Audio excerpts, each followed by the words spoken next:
ko, makapasok na nga sa Tabra. Oh, diyan ka na pala. Papasok na ako ngayon sa Tabra. So, nandito na pala ako ngayon. Hi po, so nandito na po lahat. Yung requirements, opo. Ito po, ito. Kunin ko lang po sa envelope. Ito, Ipirmahan niyo po. Ito guys, Ipirmahan niyo po. Sige po, kunin ko lang po yung ballpen. Medyo nagmamadali po kasi po, alis po ako.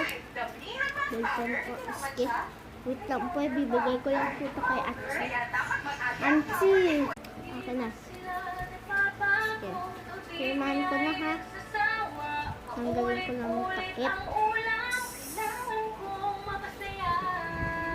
Bye-bye guys!